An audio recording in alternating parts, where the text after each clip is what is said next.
Alors voilà, on va prendre l'outil texte.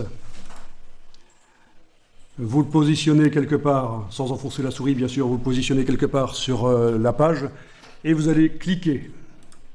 Voilà, vous avez un faux texte qui arrive. Donc on a bien juste cliqué, on n'a pas cliqué, gardé enfoncé et bougé. On a cliqué parce que la fois passée on a vu que si on clique et qu'on garde enfoncé et qu'on bouge, ça fait un bloc texte. Ici c'est une ligne de texte que je veux. Et vous allez juste ici taper la première lettre de votre prénom. Voilà. Alors, est-ce que c'est en majuscule ou en minuscule? Ça va pouvoir être modifié par la suite. On va aussi pouvoir, bien sûr, modifier la dimension, modifier la police de caractère utilisée. Le fait est que maintenant, je vais faire une deuxième ligne de texte. Il faut que j'indique à Illustrator que je termine cette première ligne de texte. Et donc, avec la flèche noire, qu'on peut appeler par raccourci en enfonçant la touche commande du Mac ou contrôle sur le PC et en cliquant, voilà. Je ne suis pas obligé d'aller activer la flèche noire dans la palette des outils. La touche commande fonctionne sur le Mac, c'est le raccourci de la flèche noire, hein. La touche contrôle sur le PC. En fait, ce n'est pas vraiment le raccourci de la flèche noire, c'est le raccourci de la dernière flèche qui a été utilisée. Ça aurait pu être la blanche plus. Bon, il se trouve que c'est la noire, voilà. Et on a donc cliqué à côté. On ne travaille plus sur l'objet, là, la petite lettre. On va cliquer à nouveau. Et vous allez taper maintenant la lettre de votre nom de famille, par exemple. Voilà. Là aussi, avec le raccourci commande, clique à côté. Aucun des deux n'est sélectionné. Alors, on va pouvoir, avec la flèche noire, englober les deux. Ou alors, vu qu'il n'y a que ça sur le document, on peut faire un commande A. On enfonce la touche commande brièvement, enfin non, je veux dire on l'enfonce, on garde enfoncé la touche commande, et puis brièvement on enfonce la touche A. Et donc le principe c'est que en faisant ça, les deux caractères sont sélectionnés. Tout ce qui est sur la page en fait se sélectionne, sauf ce qui serait éventuellement verrouillé. On a vu la fois passée qu'on peut verrouiller certaines choses pour éviter de travailler sur elles. Bien sûr là, ça ne les sélectionnerait pas. Et puis on va aller chercher l'outil de transformation manuelle qui est celui-ci. Voilà, vous avez un cadre qui entoure tout ce qui est sélectionné. Vous allez positionner sur une poignée du coin de manière à obtenir cette icône-là. Et vous allez commencer à cliquer, garder enfoncé, bouger. Mais pendant que vous faites ça, vous allez enfoncer la touche Shift, la touche majuscule. Sinon, les proportions ne vont pas être gardées. Voilà. Et vous lâchez le bouton de la souris, puis la touche Shift. C'est une touche de contrainte, elle va rester enfoncée jusqu'à ce que tout soit fini.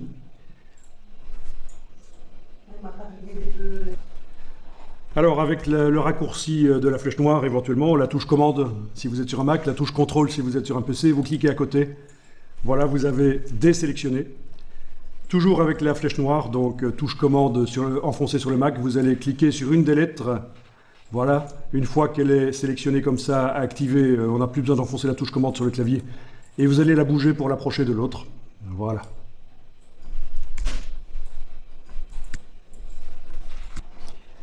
Bon, ben on va encore agrandir ça, mais maintenant elles sont l'une à côté de l'autre. Ça va être plus facile. Vous faites toujours un commande A, CTRL A sur le PC, commande A sur le Mac. Elles sont toutes les deux sélectionnées.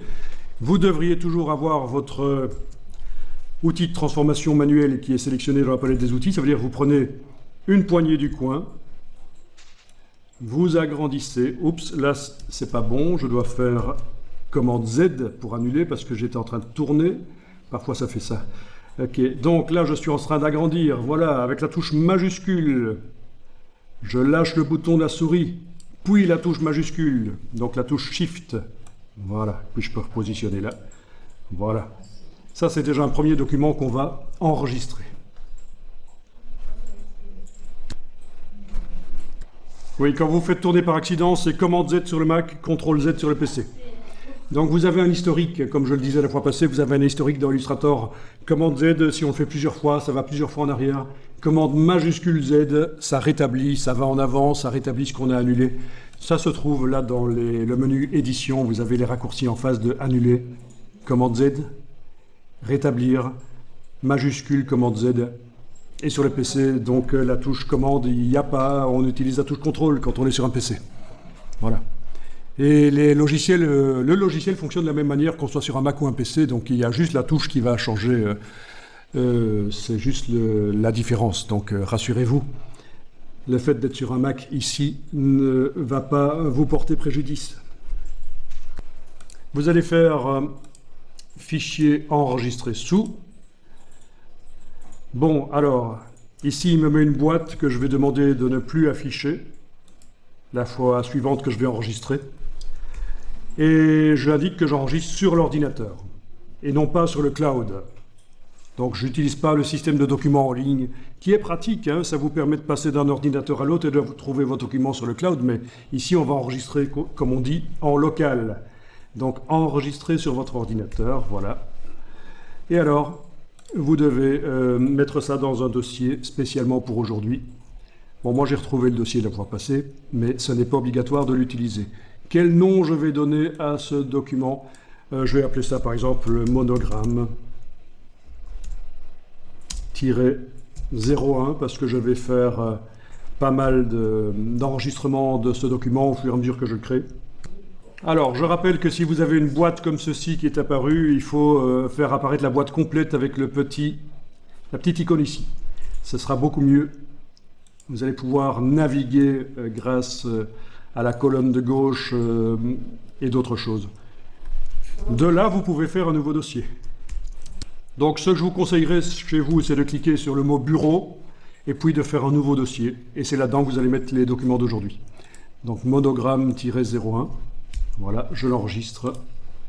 Il y a une boîte d'options qui apparaît, on clique directement sur OK. Voilà. Alors un monogramme, je suis allé ici taper dans Google monogramme. Je vais afficher les images. Ça vous ne faites pas, je vous montre juste, comme ça vous voyez ce qu'est un monogramme. Voilà. Mais il y en a que vous connaissez déjà.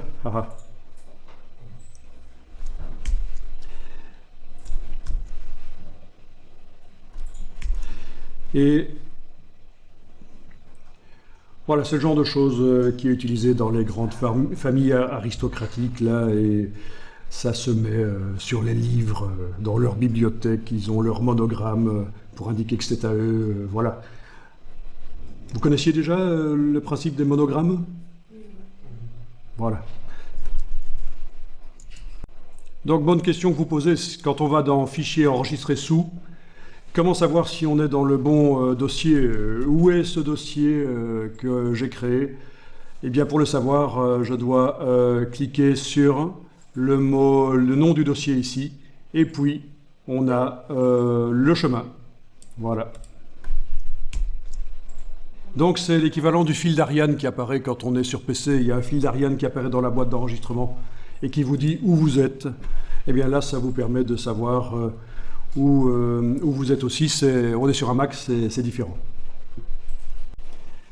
Alors voilà, on a donc des caractères qui sont entourés de transparence, je vous le rappelle, et ça va se vérifier si on va dans le menu affichage, afficher le damier de transparence. Voilà, c'est de la transparence. La transparence est montrée par un damier dans les logiciels d'infographie, puisque le blanc est une couleur.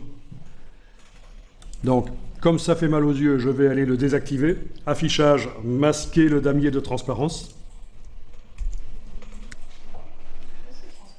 Alors, comment je vais voir si je fais du blanc, là? Comment je vais voir que c'est du blanc? Sur fond blanc, je ne vais pas le voir. Blanc sur blanc. Donc, une bonne solution, quand on travaille dans Illustrator comme ça, c'est d'aller mettre un fond coloré derrière. Et pour ça, on va aller dans la palette des calques. Vous allez dans le menu Fenêtre, Calque. Donc les calques, ce sont des niveaux de construction. Dans les logiciels, c'est ça le principe du calque. Est-ce que tout le monde voit la palette des calques qui apparaît comme ceci, sur le côté? Vous pouvez prendre le nom, cliquer, déplacer, vous avez une palette flottante. Donc on a un calque sur lequel on a dessiné nos deux objets. Si on ouvre, on voit les deux objets. Chez moi, le D se superpose au T dans l'empilement, parce que ça se superpose, ça s'empile en fait. Au fur et à mesure qu'on les crée, ça s'empile.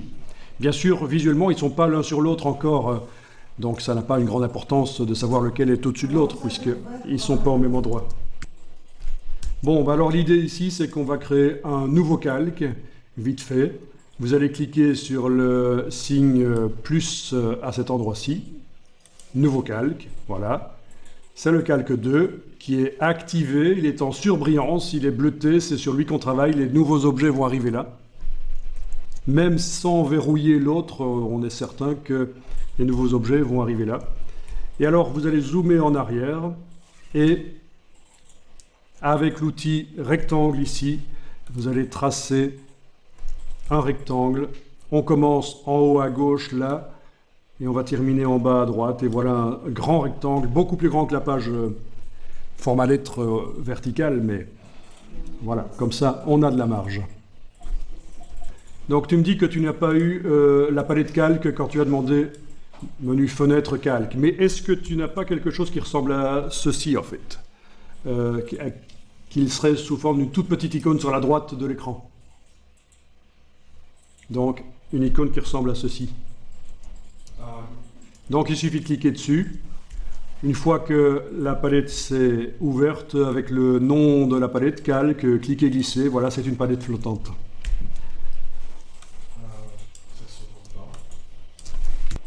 Bon, donc chez toi tu avais encore un autre cas de figure. Tu avais vraiment l'icône en tout petit, c'était en tout petit.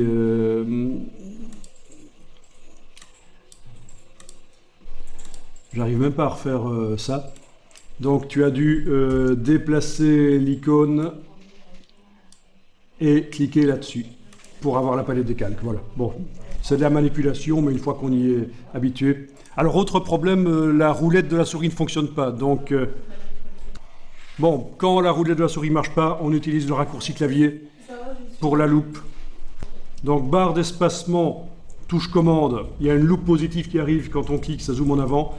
Barre d'espacement, commande Alt, on clique avec la loupe négative qui est apparue. Donc ça c'est au cas où la roulette de la souris ne marche pas, voilà, le raccourci qui dans les autres logiciels Adobe fonctionnera aussi.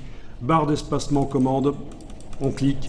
Barre d'espacement, commande Alt, on clique. Et bien sûr sur PC ce sera barre d'espacement, contrôle, barre d'espacement, contrôle Alt. Alors, quoi qu'il en soit, vous avez fait un rectangle dans le calque 2 et il est noir chez tout le monde. Donc, le rectangle est sélectionné puisqu'on voit ses points de construction. Dans la palette des outils, vous avez la possibilité de modifier son contour ou son fond. Ici, on va mettre la case de fond à l'avant-plan, la case de fond à l'avant-plan. Donc, c'est ce qu'il faut et on va modifier la couleur, par exemple en double-cliquant sur la case ici. Vous double-cliquez et vous allez choisir globalement la couleur et ici dans le grand rectangle la teinte. Voilà. Donc vous choisissez ce que vous voulez, mais évidemment pas du blanc, ni quelque chose de trop foncé. C'est juste pour avoir comme une espèce de feuille de papier derrière, temporairement, le temps de nous donner la possibilité de construire la forme. Ok, voilà. Et bien sûr, à tout moment, on peut changer sa couleur. Il n'a pas d'importance. C'est une aide à la création. Il ne sortira pas dans le produit fini. Et alors, ce calque, vous allez dans la palette des calques, le déplacer en dessous de l'autre. Donc vous le prenez par là, par la droite de son nom. Attention, regardez, si vous faites ça, cliquez, déplacer. Si vous lâchez quand vous êtes là, à cet endroit-là, vous avez mis le calque 2 dans le calque 1. C'est pas bon. Je fais commande Z. C'est en dessous qu'il faut faire. Donc je clique, je bouge, et quand j'ai la ligne horizontale comme ça, je lâche le bouton à souris. Vous voyez? Pas ça, mais la ligne horizontale là, je lâche. Et voilà, j'ai modifié l'empilement des calques. Et on voit donc du coup réapparaître notre dessin.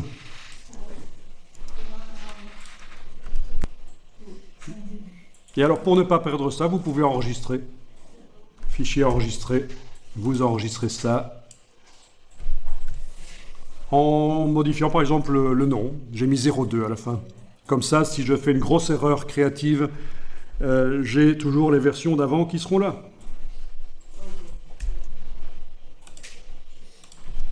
Voilà, pour répondre à la question, oui, si on voulait modifier la couleur du rectangle à un certain moment, il faudrait le sélectionner avec la flèche noire. Il faut qu'il soit sélectionné, il faut que ces points de construction apparaissent. Double-cliquer sur l'échantillon de couleur, changer la couleur. C'est une solution. Mais ici, justement, on va faire en sorte qu'on ne puisse pas le sélectionner, parce que sinon, il va perturber notre création. Vous allez en face de calque 2 ici, cliquer sur la case vide ici, mettre le verrou comme ça, impossible d'aller sélectionner cet objet et de le modifier. Alors au niveau des caractères, on va prendre le caractère qui correspond au prénom. Voilà, n'hésitez pas à zoomer, bien sûr. Il ne faut pas rester avec ça en petit sur l'écran, vous zoomez. Je vous rappelle barre d'espacement pour bouger, repositionner. Donc Alt roulette et puis barre d'espacement. Avec la flèche noire, vous activez la lettre du prénom et vous allez la positionner par-dessus le nom. Voilà. Alors, il y a juste un problème, c'est que parfois, quand on essaye quand on a vraiment bien superposé, si on essaye de revenir chercher la lettre du prénom, c'est la lettre du nom qui s'active. Donc, c'est pour ça que vous avez la possibilité ici d'aller verrouiller temporairement un objet. Quand vous ouvrez le calque, vous pouvez temporairement verrouiller un objet. Voilà. Comme ça, c'est la bonne lettre qui s'active. À supposer qu'elles sont vraiment superposées parfaitement, vous aurez le problème que la lettre qui est au-dessus de l'empilement va s'empiler à la place de celle qui est en dessous. Raison pour laquelle il faut verrouiller. Bon, évidemment, là ça peut marcher, ce genre de choses. On arrive à voir les deux lettres, mais c'est quand même pas extrêmement génial au niveau graphisme. Il manque des choses, on va améliorer les choses. Alors on va sélectionner tout. Vous allez faire un commande A. Ah oui, du coup il n'y a qu'une des deux lettres qui se sélectionne parce qu'on en a verrouillé, on a verrouillé l'autre. On va la déverrouiller, voilà. Donc les deux lettres ici sont déverrouillées. Pas le calque 2, il reste verrouillé lui. C'est les deux lettres ici qui sont déverrouillées. Donc on va faire commande A sur le Mac, CTRL A sur le PC, elles sont toutes les deux sélectionnées. Ce qui vous prouve qu'elles sont sélectionnées aussi dans la palette des calques, c'est les petits carrés ici. Voilà, ça vous montre quel élément est sélectionné. Et alors, ceux qui étaient là la fois passée vont comprendre pourquoi. On l'avait vu, quand on met des couleurs sur des caractères, il ne faut pas le faire par la palette des outils, il faut le faire par la palette aspect. Les autres vont découvrir le système. Vos deux caractères sont sélectionnés. Vous avez ici la case de fond qui est à l'avant-plan. Et bien vous allez cliquer sur la diagonale rouge ici pour enlever le fond. Voilà. Du coup, on se retrouve avec deux caractères qui n'ont pas de couleur. Ils sont toujours là, mais ils n'ont pas de couleur. Et on va leur mettre la couleur avec la palette aspect. Et pour ça, vous allez dans le menu Fenêtre, Aspect.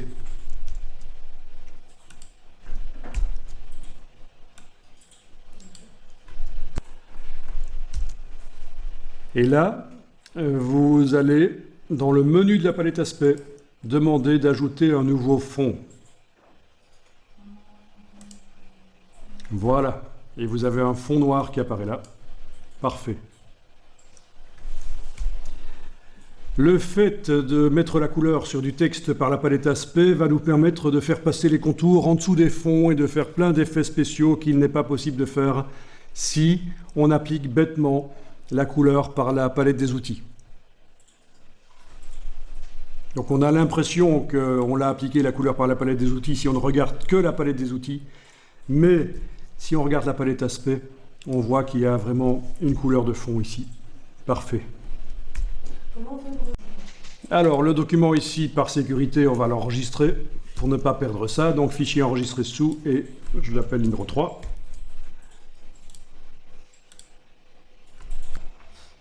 Alors voilà, on va sélectionner un des caractères, celui du prénom. Donc, pour le sélectionner, par la palette des calques, c'est très facile, il faut cliquer sur la cible qui est en face de ce caractère. Il ne faut surtout pas essayer de sélectionner comme ça à la manière Photoshop, ça ne marchera pas. Ça n'a aucune importance de savoir quelle est la ligne qui est bleutée. La seule chose qui compte, c'est quelle est la cible qui a un bord comme ça. Ça indique que c'est ça qui est sélectionné. Le carré ici vous indique que c'est ça qui est sélectionné aussi. Et ça indique que c'est sur ce calque que l'objet se trouve. Parce qu'on peut avoir plein de calques parfois. Voilà, d'une manière ou d'une autre, vous avez sélectionné le caractère du prénom. Et alors on va lui mettre un contour blanc. Donc, la palette aspect me montre ce qui concerne ce qui est actuellement sélectionné, la lettre du prénom. Ici, je clique et je vais choisir du blanc, par exemple. Voilà. Enfin, c'est pas par exemple, c'est du blanc qu'il faut choisir. Si vous choisissez une autre couleur, c'est une erreur. Pour l'exercice ici.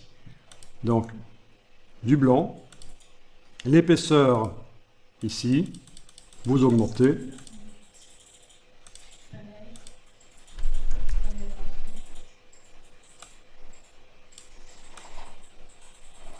Et voilà ce que ça donne. Hein, n'hésitez pas à zoomer pour bien voir. J'en vois certains qui sont avec les lettres comme ça sur leur écran. Ça ne va pas.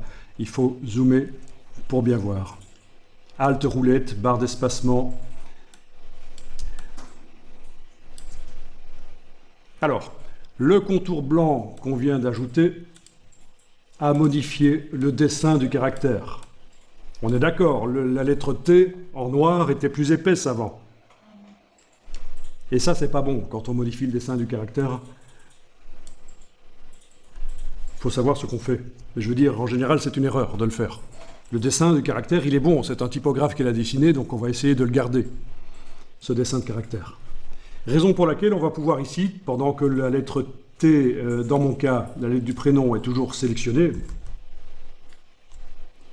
on va dire qu'on déplace le contour en dessous du fond dans la palette aspect. Donc on prend le contour et on le déplace sous le fond, comme ça. Voilà. Monsieur. Voilà, ça, on ne sait pas faire si on a appliqué les couleurs autrement que par la palette aspect sur du texte. On ne sait pas faire passer le contour en dessous du fond, de manière à préserver le dessin de la lettre.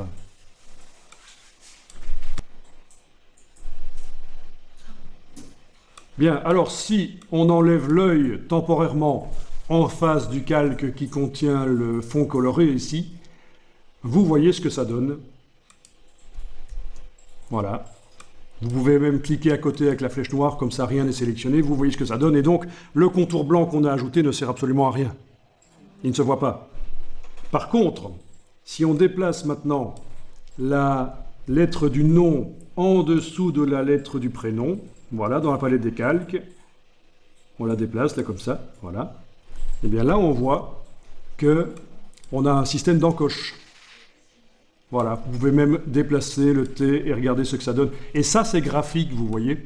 Déjà, on s'approche de quelque chose de plus graphique et intéressant.